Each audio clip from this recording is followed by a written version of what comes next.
REI Education Club. My name's Daniel Homland. I'm the host here.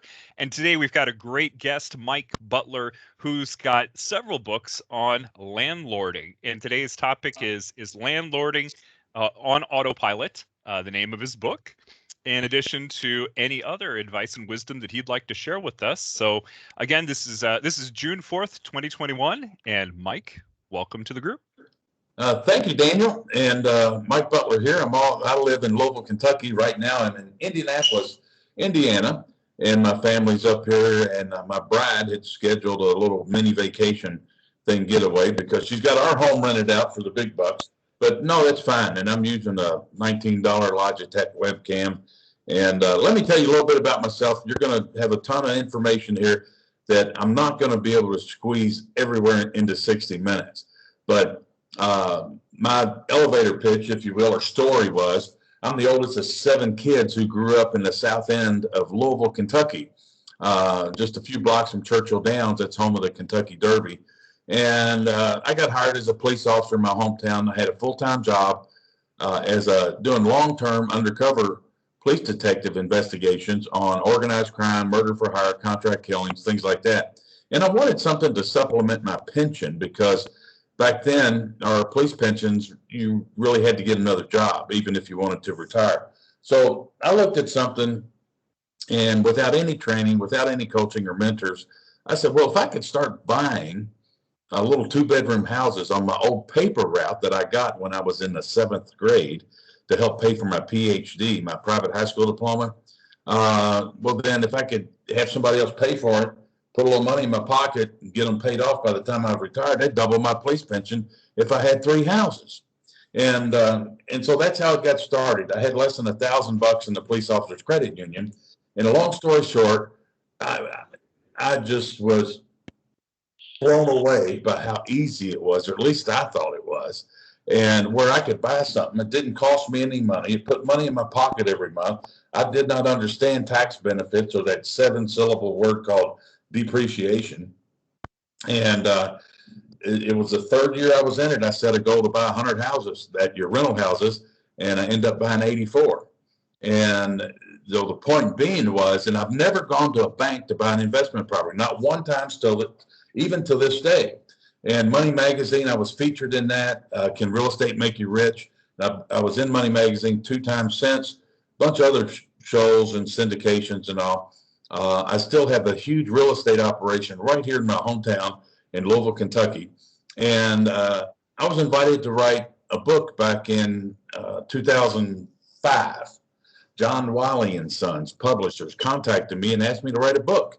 I never did that before. Well, I wrote that book then, and it hit #1 bestseller business books on Amazon. And then if you've heard of Bigger Pockets, and I trust every one of you guys got an interest in real estate, you've probably heard of Bigger Pockets. Well, Brandon Turner of Bigger Pockets said that that first book I wrote, Landlording on Autopilot, it changed his life as far as rental properties go, and it made it fun again for him and profitable, and with less work, less time, less energy, more profit, more income. And so I was invited to write a second book, the second edition, and that one's out now. And it too hit #1 bestseller business book with an endorsement from Brandon Turner of Bigger Pockets and John Shaw and some others. So that's a little bit about me. And I started teaching investors how to use my system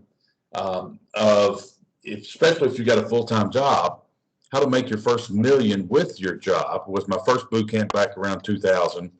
And today, about 2 months ago, we launched a podcast called The 5-Hour Real Estate Week, where it focuses on how you can get results by working smarter, not harder, with proven systems that work. And you've got limited time to devote to real estate. And I feel your pain in that. Now, you guys here are a very, very special group. I had the opportunity to talk with Daniel about you guys, and as you could tell, the kind of environment, the neighborhood that I grew up in really doesn't fit where you guys are today. And so I really have a passion for helping folks to bust out of that culture, I guess, where they never got exposed to opportunity. And you guys working at Intel, I am honored and I am privileged to have the opportunity to share some insights to help make your investing business better. And one thing that I mentioned before Dan hit the recording button, okay, all of you guys working at Intel, I understand that's a great place to work, and not too many people leave. Most of you guys are happy. And so you're looking at taking your real estate investing and using that to enhance your pension or do something like that, or generate extra chunks of cash and all of the above. But one thing that I thought of just about an hour and a half before coming on here, because Daniel said it would be kind of cool if you had some kind of freebie or a gift or free training that you guys could have access to. And so I did, and I thought about it. And so what I've got is this is free, okay? It costs all of my platinum members and other members that I train, it costs them money. But since you're the Intel Elite group, okay, I figured the best help that I can give you is on your self-directed Roth IRAs and your self-directed health savings accounts and your self-directed CISA accounts, better known as an education savings account for your kids and your grandkids. So I've got an 81-minute training video where Carl Fisher, who owns Camaplan, he gives us all the tax law updates for the self-directed, for the self-directed plans. Thank you. A little bit of thought, but very Got a question? I'm going to go through and mute. I don't think it's a question. Oh, okay.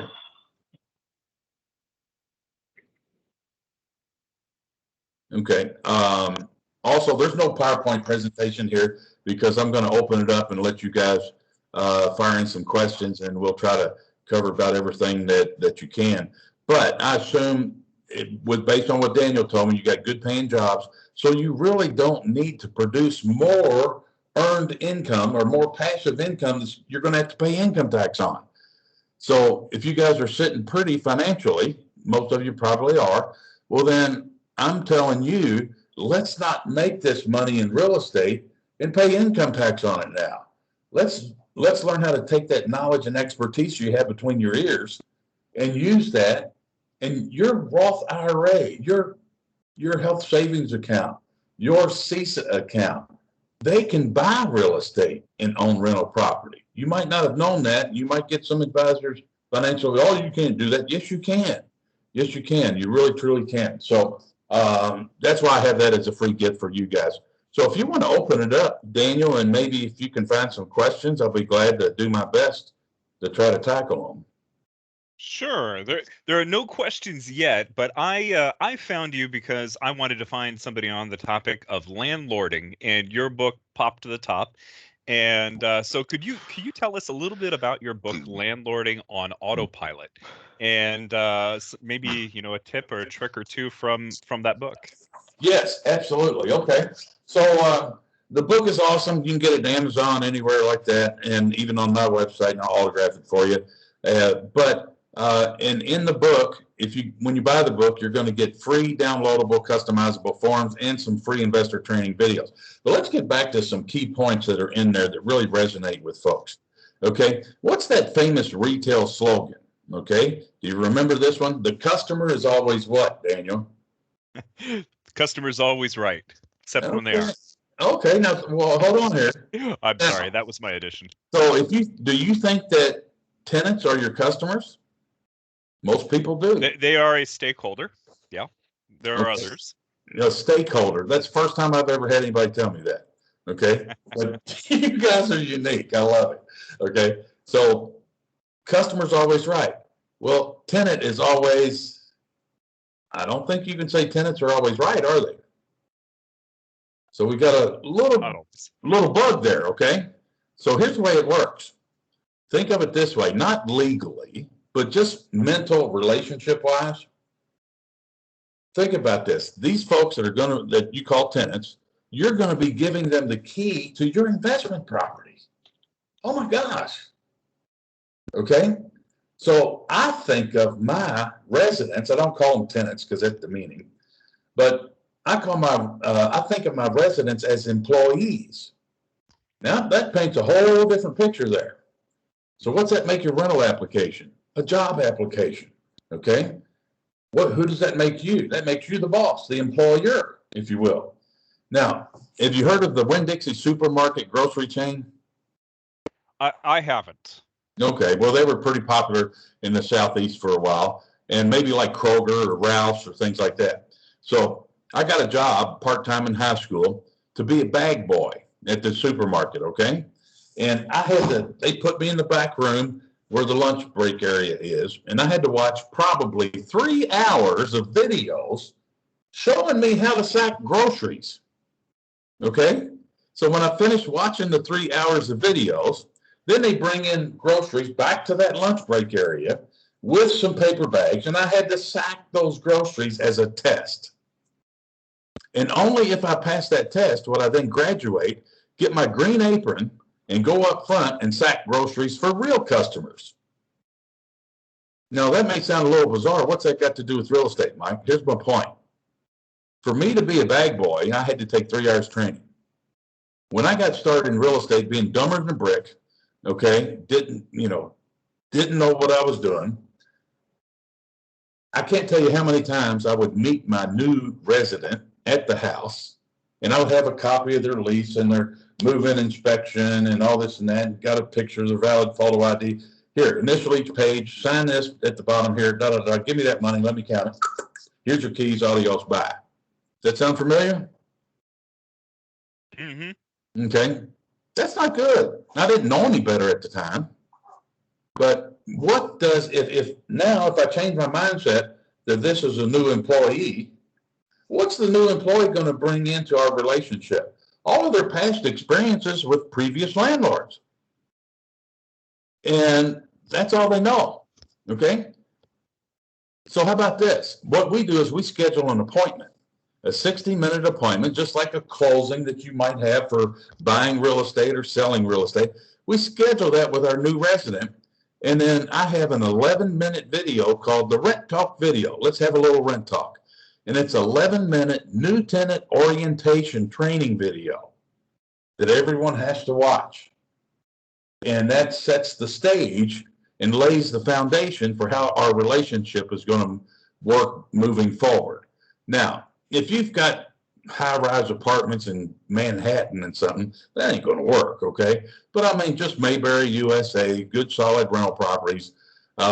This works wonderful. And I was blessed and was invited. I got to speak 6 years in a row at the National Apartment Association.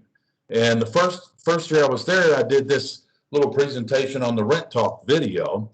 And there's a magazine called Units. You ever heard of that, Daniel? I have heard of Units. Okay, well, I was featured in that as an article, not as an advertisement, as an article. And we put together a package of, you could buy one Rent Talk. They were on DVDs at that time. So you could have 1, 2, or buy 12 or whatever for all their different property managers, the resident managers, things like that. And they put that in that magazine. And we sold thousands of those, and they love it. They still use it today. Every new resident must watch that before we do any paper signing or anything like that. Okay? Relationship-wise, so tenants are not your customers. I want you to think of them as your employees. So how long do you want to keep a good employee, Daniel? As long as possible. Forever, right? Yeah. Okay. Do employees have to have training? Absolutely. Yeah. Should you reward good employees? Of course. Yeah. Yeah. Okay. What do you do with bad employees? Well, it depends on the situation, but hopefully go through some training or correction. Yeah, depending on the situation, like you said, if you inherited them, then you might need to train them. Or if they screwed up a little bit, you might need to retrain them. But if they can't do the job, what do you do ultimately? You got to replace them. They got to go, fired, okay? And so many landlords and rental property owners, they ignore their great tenants. And so their great tenants don't feel valued. And so that's what it's all about. So I think of it this way. If you guys are old enough to remember Leave It to Beaver, Okay, remember? I think there are some here that can Okay. remember that. I remember. Okay, so you got June and Ward Cleaver.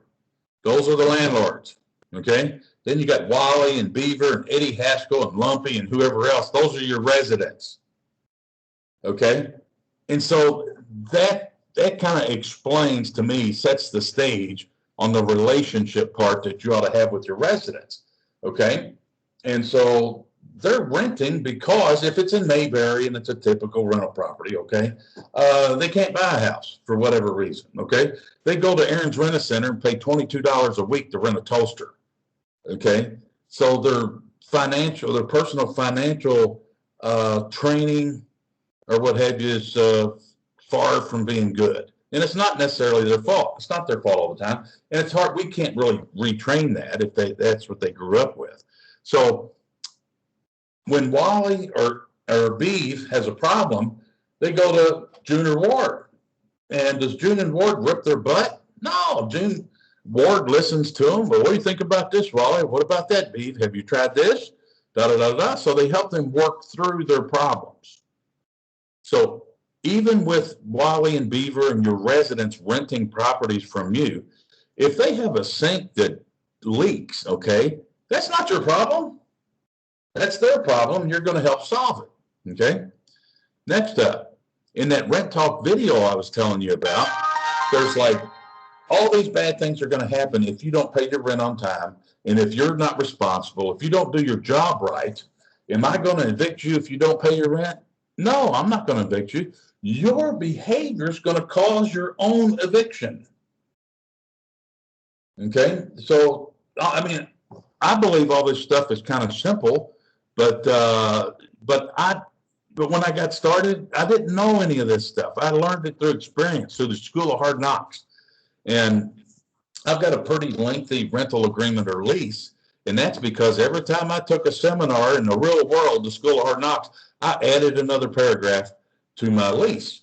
And so I've got a genie bottle. So anytime something bad happens and I don't want to ever have experienced that again, I rub my genie bottle and I say, how can I prevent this from ever happening again? Okay, so one is, once upon a time, about 20 years ago, I guess, I got a fair housing complaint on my company. That ain't fun. Talk about making you nervous. So I called my buddies up, got 8,000 units, 10,000 units, said, Mike, that's legal extortion. It's blackmail. Get ready to write a check for at least $10,000. I'm like, oh my gosh, I'm sick of that, you know? So anyway, long story short, they wasted a whole bunch of my payroll dollars hanging around their office, doing all kinds of goofy stuff.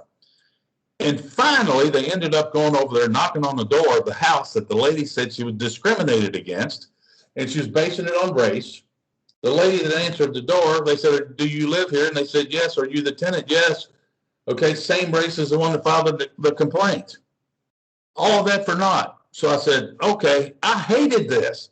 I lost sleep at night. I was frustrated. So I rubbed my genie bottle. How can I prevent this from ever happening again? And guess what the answer is there, Daniel? What is it? If I never disqualify an applicant, I'll never have a fair housing discrimination complaint. So the magic is, how do you pull that off? Okay. And we just don't have time to get into it, but I've got my staff trained, the lady that processes our rental applications, and every application goes under my eyes, but that's what we do. So we never disqualify an applicant and we don't get any fair housing complaints. Isn't that pretty cool? That does sound interesting. Yeah. And actually, people are starting to ask questions here. We've got a series of good questions. All right, I'll fire it. There's a couple of themes. The first one is that since we're all Intel employees, we all have our company, retirement plans. But being able to invest in real estate often depends on a self-directed retirement plan. So how can we go about setting that up and investing in real estate through our own self-directed plans? Oh, perfect. That's exactly what I was trying to talk about at the very beginning of this. Okay. There are custodians are like banks. So you got banks, all different kind of banks in your town, my town. You got financial institutions all over the place. Okay. Well, they claim that you can do self-directed Roth IRAs with them, but you got to pick off their list of 7 items on their menu. That's not self-directed. So go to CamaPlan. It's CAMAPL. Maybe I can type it in here. Can I? Yeah, go for it. Okay. Years ago, I started with Mid-Ohio Securities.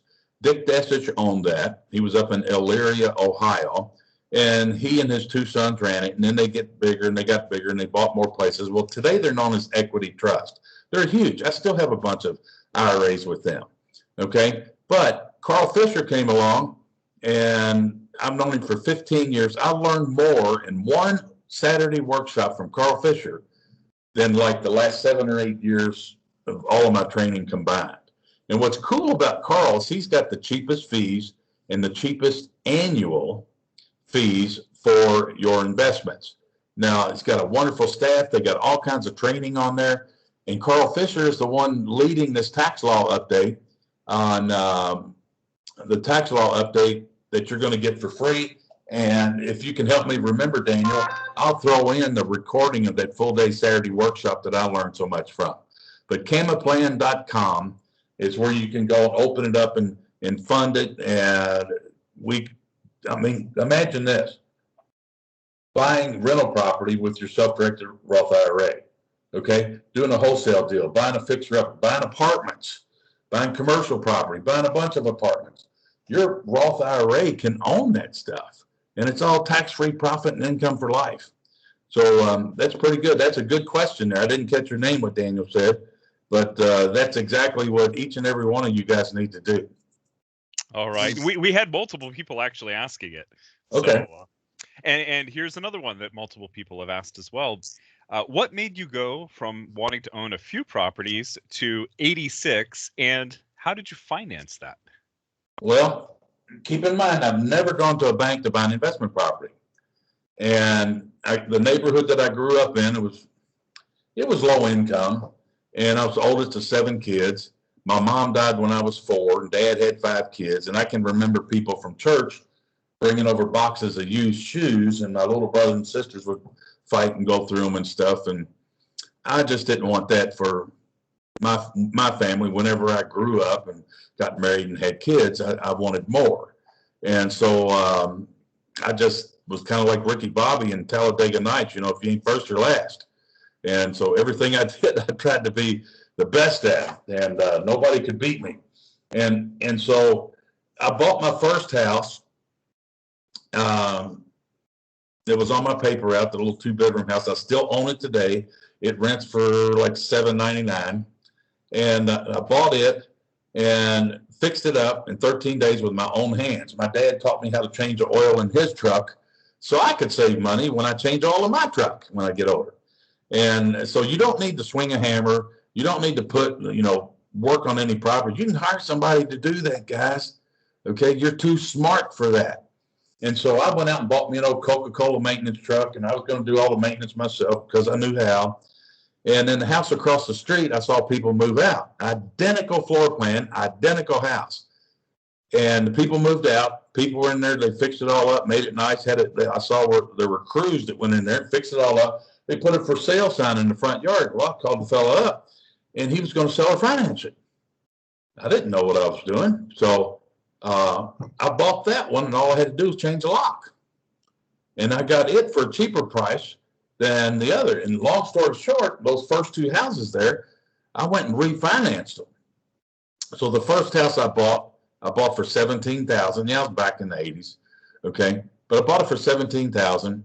I fixed it up in 13 days myself. And then I went to refinance. I didn't know what I was doing. And every bank I called, they would only give me a percentage of what I paid for it. Kind of sounds like today's market. And well, I can't do that. Or they wanted 25% down. And I said, I can't do that. I only got $1,000. I need that for material. So the very last bank that I called in the Yellow Pages, if you remember those, was a bank called Cumberland Bank. And they said they would give me 80%, a loan that's 80% of what it appraises for. Well, the house appraised for $30,000. I bought it for $17,000. So I got a $24,000 loan. I got a few $1,000 in my pocket. I used that few thousand to make the down payment on the house across the street. I put a tenant in there, and I did the same thing. I refinanced that one, 80% of what it appraised for. That house across the street, he sold it to me for $26,500, ready to go. I went to see Charlie at Cumberland. It appraised for $30,000. I got $24,000 loan on it. I'm still holding a couple thousand in my hand. Got it rented out, making $100-something a month. I thought, man, this is easy. And I really wanted to rock and roll and take off. And my wife said, whoa, wait a minute. And my wife was in nursing school then. We had 2 beautiful daughters. And she says, you know, if it sounds too good to be true, it probably is. You got to, I'm clipping your wings, putting the invisible shock collar on you. You cannot buy anything else for at least a year. Let's see how this does. So we had a dedicated savings account. And that savings account grew to maybe $6,000 or $8,000. She says, okay, you can buy another one. And so that year, I set a goal to buy 1 house a month, and I bought 18. And then I went down to Florida to a real estate conference. And because I was a sponge for information and knowledge and education, let me learn from somebody that's an expert that's done it. I'll take their 30 years experience and cram it into my head and learn as much as I can, as fast as I can, so I can get results. So I kind of like this. How many houses would I have to own that would cover the cost for somebody to do this for me? A resident manager, full-time maintenance guy, blah, blah, blah. And so I was down in Florida in January, and back then the success buzzword, sexy term, was quantum leap your goals. Now, I don't know if any of you are old enough to remember that. So I'd set a goal. The previous year, I set a goal to buy 1 house a month, and I bought 18. And this is while working my full-time job now. Okay, so then I said, okay, so this year I'm going to set a goal to buy 2 houses a month. That'd be 24. That was terrifying. And then I went and saw the featured speaker, and he talked about quantum leaping your goals. He said, when you're setting goals, shoot for the moon. And if you fall short, are you a loser? No, you're just a star. Well, I didn't know what quantum leap was. So I said, okay, 24, I'm thinking it's times 4. Quantum leap, 24 for this year, times 4 is 96. What the hell? Let's make it 100. So that caused a huge shift in my brain as far as how I was going to pull this off while working my full-time job. So how do you eat an elephant? 1 bite at a time. And don't take this the wrong way, guys. I am not encouraging any of you to go out and buy 100 houses, okay? But I didn't know any better. And so you eat an elephant 1 bite at a time. So I took the 100 houses, broke it down, and, well, how many offers do I make before I get a deal? So I would get like every 10 offers I made, I was able to buy 1 of those. And I had to average 2.25 deals per week.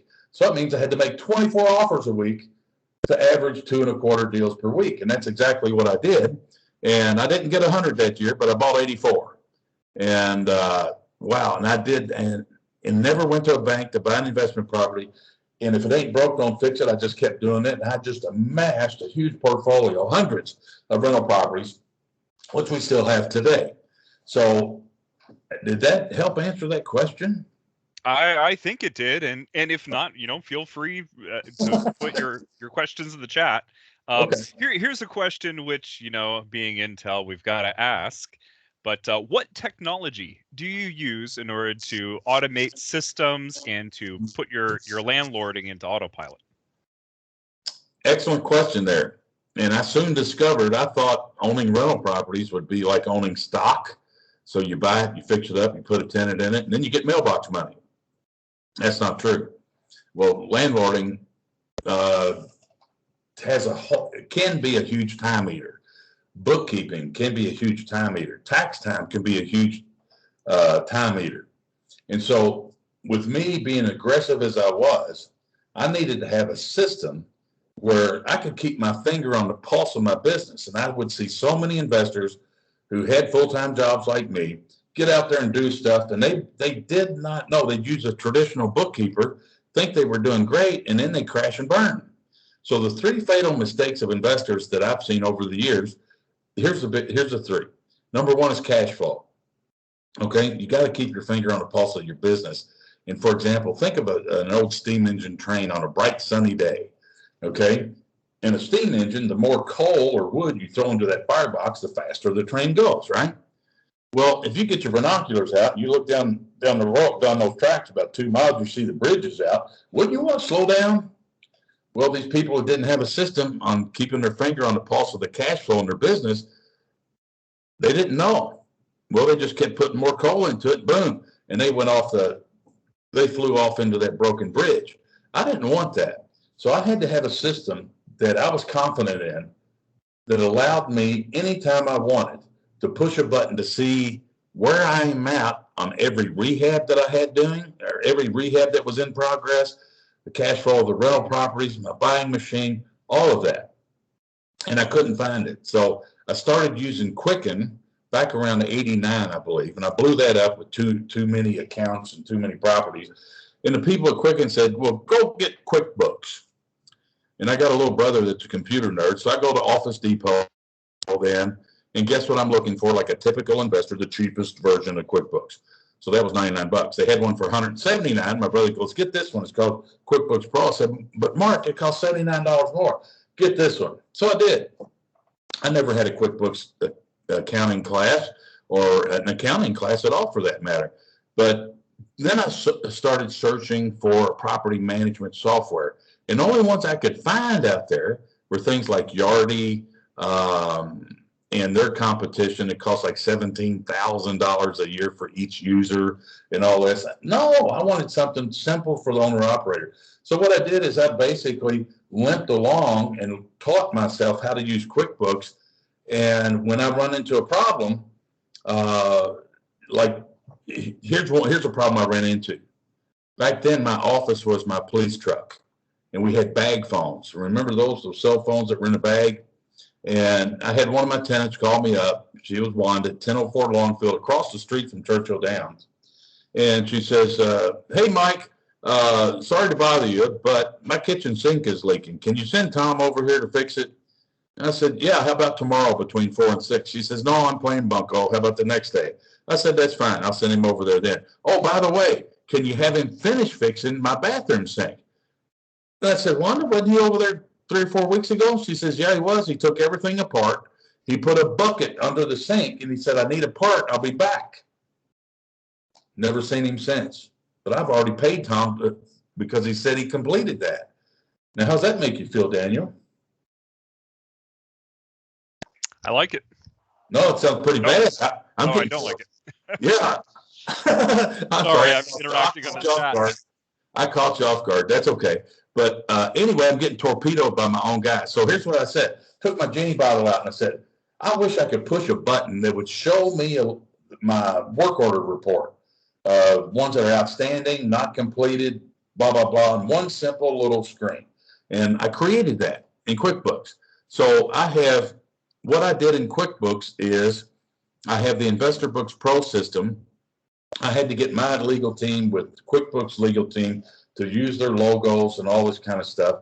And so the Investor Books Pro system with tenant tracking is what I use for my real estate business. It keeps track of everything I own, everything I owe, all of my income, all of my expenses, and absolutely anything and everything you can imagine doing in real estate. This one system does it in one company file. Tenant tracking is your landlording property management software. And also if you loan money to people, not homeowners, but to investors, then you can do your loan tracking over there, those customers in tenant tracking. And so that's a system that I use to this day. Let's see, when I got started, we didn't have the internet. We didn't have email. I use index cards for my leads. Today, there's software out there. One is called dealmachine.com. And Forbes magazine said that's a #1 tool for today's real estate investor. And I've got one better for you. I do earn a couple of coins on this. But if you go to dealmachine.com, you can sign up and get it free for 14 days. It's going to ask you for a promo code. If you put the promo code MButler, M for Mike, I would say all small case, MButler, I'll put $10 in your account and you can try it free for 14 days. It's phenomenal. Today's world, you got to have a website. I don't care if you got 0 properties, you got 1 property. You need to have a website that's interactive, not a business card in the sky, but one that says, let's take us. All of us have a job. Okay, I did have a job once upon a time. I couldn't answer the phone during business hours. Okay, but if you got a website, what's the business hours of your website, Daniel, if you're listening? All day long. 24/7, including holidays and weekends, right? Yep. Yeah, okay. So get the free Investor Carrot website, and that thing is phenomenal. Remember I said Forbes magazine said the number one tool for investors was dealmachine.com. David Lecko, 29 years old up in Indianapolis, he created that. He's a genius. Okay. Well, Trevor Malk out on the West Coast, and I believe it's Oregon, he created the Investor Carrot website. That's the number two tool for today's real estate investor, according to Forbes magazine. Phenomenal product. I love it. I use it. All my gold, diamond, and platinum members have it too. What was number two? Please? What was number two you said? It's the Investor Carrot website. Got it. Thanks. Okay. And if you hook up with Mike, you can get that for free. Okay. And if you want to do a Google search and kind of do your homework, punch in any town, buy my house, sell my house, all this, and you'll look and see at the bottom when you click on those individual websites on the search results from Google, you'll see it says powered by Investor Carrot. Okay, this works. So you can see it firsthand, do your own due diligence. If you want to get that free, just reach out, send me an email, or go to my website and do that. I'm not trying to do a sales pitch on you. You asked me about tools. Okay. What other tools do I have that I use? With website, QuickBooks. I'm having a brain fart here. I'm trying to think what other things do I log in and out of. What about if your tenants need to contact you? Oh, they do it through the website. Okay. So, and here's something good. Okay, I don't want them calling your phone. I don't want them to have your home address. I don't want them to have your cell phone number. Drive everything to the website, and there's a tab on there that says residents only. And so they can reach out to you. So let's say they got a work order, repair request. They put that in there. And what's beautiful about the internet, guys, and you guys work at Intel, you know this. Okay, if they send you something, even if it's just in a simple contact us form for your residents, it's got a date and time stamp on it, and it's in their own words. They can attach photos. You can take the audio recordings. You can attach it to their files and tenant tracking. I mean, just documentation. Don't do this old Fred Flintstone stuff where you go to Office Depot and get a voice memo pad and you try to write down your version of what a voicemail says. That's painful. I haven't listened to voicemail in over 15 years. Okay, because Google Voice will transcribe it and email it to you. And in a lot of these cell phone companies, I think they see, oh, I said Google Voice and now my phone took off. Dang, man. Hey, a common problem, actually. We have a couple of people that are still trying to wrap or have questions about how you financed all those properties. Was it that you bought the first one in cash, you rehabbed it, and then did a rinse, got a refi and rinsed and repeat? Was there subject to financing? Was there seller financing? All of the above? I can answer. Okay, so the first one that I bought, I had less than $1,000 in the police officer's credit union. My wife was in nursing school. So here's what I did. I had a 77 Monte Carlo, and I had a 86 Ford Ranger pickup truck. And I went to my police officer's credit union and I hopped I got a loan on both of those. Okay. Then I had credit cards and I got cash advances on my credit cards, and I pooled that money together along with my $1,000 to buy it. Okay. And then back then Home Depot wasn't around, but we had something equivalent to that in my hometown called Levy's, Levis. It was just local here in Louisville. And I opened an account there. And so I'd buy all of my materials. So now I've got all this debt piled up, and I either got to sell that house to pay off all this stuff and make a profit, or try to refinance it and get enough money to pay all those bills. And because the rent would not pay for the bills were fixing to come down the pike at me. And so that's how I bought that first one.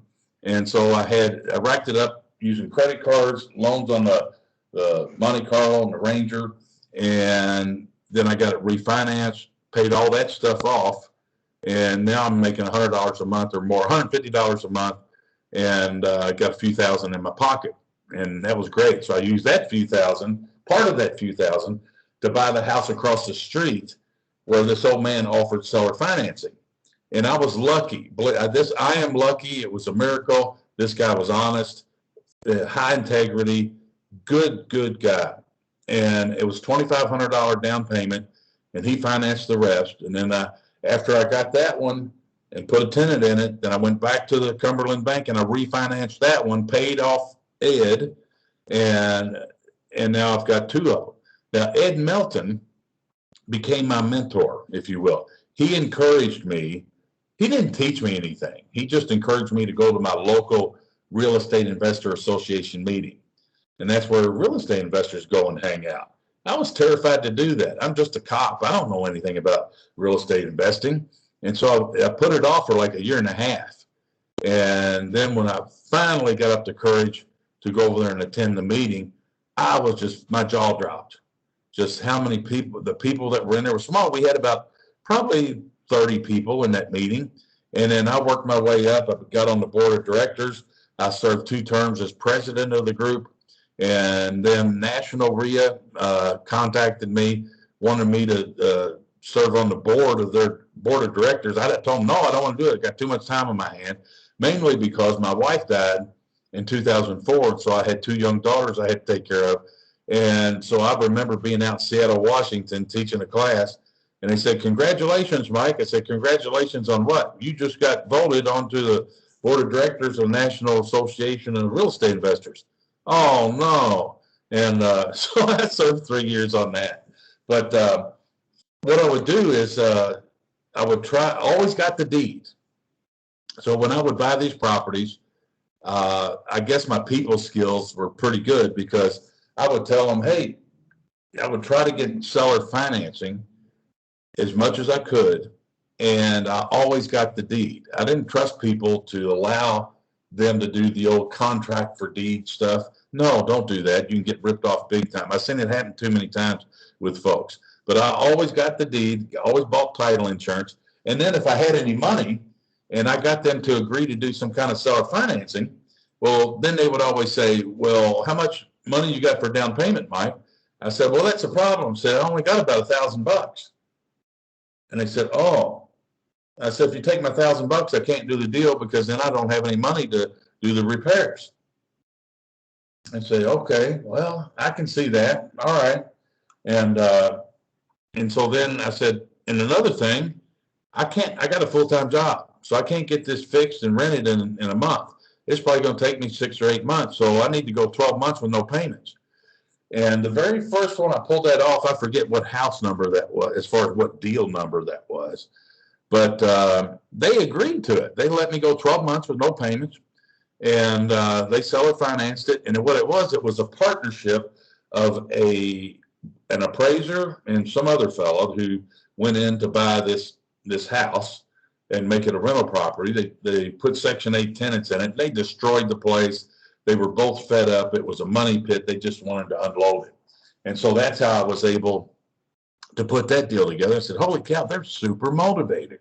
So if I can just use the right words and the phrases, I can structure these deals so I can put these together and not have any of my money in the deal or next to none. And so then I built up some of those, and I was using credit cards. I had $800,000 available to me on credit cards. And I was raised in an environment, Daniel, where credit cards, stay away from them. They'll get you in trouble. They'll make you file bankruptcy, blah, blah, blah, blah, blah. Well, I kept getting these promotional offers in the junk mail. Here, get this Visa card, 0% interest rate. Get this MasterCard, get this Visa, get this whatever. And I was throwing all those away. And so you'll like this. So I said, wait a minute. If I can get 0% for 6 months, I can sign up for this credit card. And they used to send you checks in the mail with those offers, if you remember. Well, then what I would do is take that check that they sent me, make it payable to my little real estate company, deposit that into my account, okay, whenever I needed to buy a property or something like that, and do a balance transfer, and I had 0% interest. Well, then I took it a step further. Now, you're going to listen to this, guys. So here's this dumb old cop with the long hair and the beard, looks like a biker dude. And I'm saying, okay, I got all this money. I started signing up for those 0% introductory rates. I wasn't borrowing money when they sent it to me. I just opened a manila folder, put it in there, and had those cards. So then I went to Kinko's or FedEx, whatever it's called, and I took a Sharpie and I said, need money, call Mike. And I put my phone number on it. This is before internet, email, all that. And so I went to this RIA, the local real estate investors meeting, and they had a table where people would put their deals in here, people selling windows or a plumber and stuff. So I put these bright yellow papers up, said, need money, call Mike. Well, guess what? People did call me. I was thinking it was going to be the kid that worked at McDonald's and had 2 jobs or something. No, doctors were my best customers. I had my own family physician who attended that meeting. He called me up wanting to borrow money to buy a rental house. So I go over there and look at it. I said, hey, Jim, why are you calling me? Why aren't you going to the bank? And because here's what I was offered. My interest rate was 1.25% per month, which works out to be 15% APR. I said, Jim, why are you coming to me? And he says, well, banks take too long. They take up too much of my time. Doctors don't have any time. So I would loan him money, and then I'd look at it like, okay, if he stops making payments for 2 years, do I want to own this house? So my LTV is going to, one, it's going to use my value. I don't trust an appraiser, okay? And so I might do 50% LTV, 60%, just depends. And so I would loan them the money, and it's 1.25% per month was the interest rate. That sounds a whole lot cheaper than 15%. So that means if he borrowed $50,000, okay, I would get a cash advance, or not a cash advance. I'd have my private banker get my credit card and move money into my operating account. 0% interest. Okay, move 50,000 over. I might have to do it between 2 or 3 cards, but now I could write a check for the closing for this doctor to buy this rental property, and he gets $50,000 from me. Well, I'm paying 0% interest. He's paying 15. That's $625 a month. Interest, profit, right in my pocket on money I don't even have. So it was all those things kind of combined. And then when I got a few under my belt, I can remember it was 1996. Out of those $800,000 I had available to me on those credit cards, I had a $125,000 balance that I owed. So I refinanced a number of rental properties, paid off all them credit cards, and I walked out of that closing with $880,000 a check. Now, yeah, that was cash. I put it in my bank account. Okay. Yes, it was money that I borrowed, but I used that. I didn't go out and buy an airplane or boats or anything. I reinvested all that right back into the real estate again. And that's how I was able to grow my empire. That's how I was able, if I needed to, I could pay cash for a property. And yeah, I've just been blessed and very fortunate. Real estate's been very good to Mike. All right, Mike, we've got 5 minutes left here, and Rachel is asking a question. Cash flow is the first fatal mistake. What are the other 2? Oh, yeah, I didn't mention those. Okay. The second one is management and or systems. Okay. So Daniel mentioned what kind of systems are you using or technology and this and that. So management and systems. Okay. So if you're just going to wing it and run around and knock on doors and collect rent, which is dangerous, don't do it today. It's stupid. It's personal safety. Okay. So you got to have management, and management can equal systems. Okay. But you got to have systems, keep it organized. Imagine in tax time. We can be ready with all the properties and all the big operation I got going on. I can be ready in tax time in about 2 hours. Got to push 6 buttons. That's it. Okay. And the third one, you want to know what that one is? I do. Okay. The third one's pretty simple. It's bad advice, especially from poor people.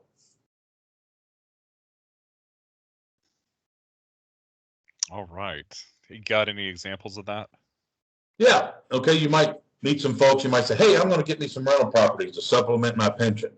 Okay. Then you're going to get some knucklehead that's going to say, oh, I've been down that road, tenants and toilets. Just don't do it. You're wasting your time. It's a money pit. I bought a house. I fixed it up. I put tenants in it. And you know what? When they moved out, I had to rehab it all over again. Never again am I going to do that. Well, if you're a new investor, that'll catch you off guard and you don't know what to say. Okay. So how about this? How'd you like to have something to say back to that person with a twist and a touche? Would you like that? Okay. Here's what you do. Who gave them the key? You like that? Uh-oh. Hello? Yes, we're here. Yeah. So when somebody badmouths rental properties and they talk about how bad their tenants are, tearing up the place and all that, all you got to say to them is, who gave them the key? They didn't do their homework on the front end. Don't put those kind of people in your properties and you won't have those kind of problems. All right, we've got let's see, a few more questions, but while I'm reading through these really quickly, Mike, how do we get in contact with you? Okay. I got a website just called MikeButler.com, and there's places on there to do contact me and this and that. But what I'm getting ready to do now, with your permission, Daniel, is I'm going to punch in Mike. I'm going to try to send this to everybody. Did you see it where it says MikeButler.com/Intel for you guys? I see it. Okay. So what I've done is I've made a special page within my website that if you guys go to MikeButler.com Intel, that's where you're going to get that 81-minute IRS tax, the IRA tax law updates with Carl Fisher, 81-minute training video. And every one of you guys need to pay close attention to that and have one of those up and running. So, but let me tell you this right now. If you punch it in right now, it ain't going to work, because I tried to get it done before starting this, but give me within the next 30 minutes of finishing this, that'll be operational. Okay. All right. Thank you so much, Mike, for that. And anybody who's interested, please feel free to go over there and check out Mike's work. Mike, thanks very much. In the last 2 minutes, what wrap-up advice or words of wisdom would you like to impart? I would say seminars in the School of Hard Knocks is more expensive than education. So if you're serious about this real estate investing, you don't have to do it full time, but be efficient and focus on quality deals and make education part of your budget. Like, I've spent over $250,000 on my education just in real estate investing, and none of it was at a college or university. It was from folks that have a proven track record, and I learned a ton from them. But I will say this, Daniel, if you get enough interest or this and that, maybe we can do another one on a more specific topic, or Q&A on whatever it is that you guys want, because I see all the questions are just popping up big time. Yep. All right, Mike, thank you so much for coming in, and safe travels to you, since you're in a hotel right now coming to us. And I hope you have a wonderful weekend. You too. It's Friday, okay? So have fun out there, guys, and congratulations to all of your successes at Intel. That is awesome. I enjoyed being with you guys, and I tell you what, you're a very, very special and elite group of investors. Awesome. Thank you. Bye-bye. Thanks, Have a great Mike. weekend, Awesome. everyone. Thank you, Mike. Bye. Thank you, Daniel. Thanks. Bye-bye. Thanks.